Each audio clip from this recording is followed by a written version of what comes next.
दिल्ली ने 7 सांसदों को जिताकर संसद में भेजा है और पूरे देश ने 283 सांसदों को जिताकर भेजा है।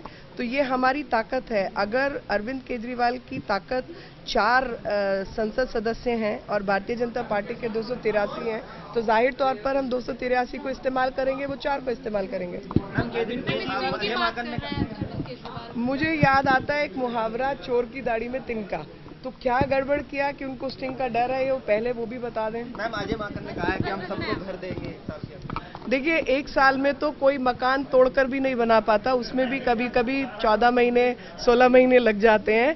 तो ऐसे में जो ये वायदे हैं वो वायदे झूठे हैं, जो कि दिल्ली की जनता ने पहले भी नकारे हैं और अब इनके झूठे वायदों में नहीं फंसेंगे। और आपको याद होगा कि लोकायुक्त का केस भी बना था झूठे सर्टिफिकेट के वितरण पर, पूर्व में जब इन्होंने चुनाव के ठीक पहले झूठे सर्टिफिकेट का वितरण किया था और इरेगुलर कॉलोनीज को रेगुलराइज करने की बात की थी, जो कि जब तक इनकी सरकार रही वो रेगुलर नहीं हुई। और 60 साल में जो काम नहीं हुआ वो 7 महीने के दिल्ली भारतीय जनता पार्टी के मतलब भारतीय जनता पार्टी के शासन में दिल्ली को वो सुविधा हम लोगों ने वैसे ही दे दी। कल राहुल गांधी ने कहा ना यार, पीएम अपने पीआर बना रहे हैं और आज एक बड़े नेता ने कहा है कि ये 2022 को मकान देने की बात करें तो अपने अगले इलेक्शन की तैयारी में अभी से लगी हुई। नहीं तो जो मुमकिन है हम उसकी बात करते ना, हम झूठे वायदे नहीं करते। आप मुझे बताइए, 1 साल के अंदर आप पैसा भी ले आएंगे, आप पूरी दिल्ली की कितनी अनऑथराइज कॉलोनीज है, कितनी झुग्गी बस्तियां, कई हजार झुग्गी बस्तियां हैं, और आप 1,500 झुग्गी बस्तियों को हटा के लोगों को मकान दे सकते हैं क्या? अभी तक तो जो मकान बनने थे वो वितरण नहीं किए इन लोगों ने, ये नए मकान देने की बात कर रहे हैं। महिला सुरक्षा के बारे में देखिए, महिला सुरक्षा के बारे में मेरी अपनी एक राय है और उस विषय को लेकर मेरी अपनी एक सोच है, विजन है, जिस पर आज से नहीं कई 2 दशक तकरीबन से मैं काम कर रही हूँ।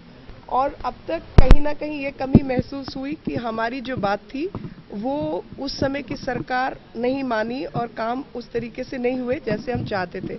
लेकिन मात्र 7 महीने के समय में हमने कुछ महत्वपूर्ण विषयों पर आगे बढ़े हैं, चाहे वो एसिड अटैक विक्टिम्स का मामला हो, चाहे सेफ सिटी के लिए एक कोर ग्रुप सेटल करने की बात हो, चाहे अर्बन डेवलप मंत्रालय में इस विषय को रखने की बात हो, स्मार्ट सिटी के साथ सेफ सिटी का जिक्र करने की बात हो, लोगों के साथ टेक्नोलॉजी को जोड़ने की बात हो, या एक टेलीफोन की ऐप बनाने की बात हो, वो सब पे मैंने काम किया और उसके नतीजे हमारे सामने हैं। मुझे ऐसा लगता है कि जब भारतीय जनता पार्टी की सरकार दिल्ली में होगी और खास तौर पर कोई महिला मुख्यमंत्री होंगी, तो मेरी बात जो मैं इतने वर्षों से कह रही हूँ वो बात मैं सही तरीके से उनको समझा पाऊंगी और दिल्ली की महिलाओं को जो सुरक्षा है वो सुनिश्चित कर पाऊंगी और उन सबको वो सपना जो मैं देखती हूँ कि दिल्ली एक सुरक्षित शहर हो और सब महिलाएं सुरक्षित महसूस कर सके, ऐसा प्रावधान हम कर पाएंगे।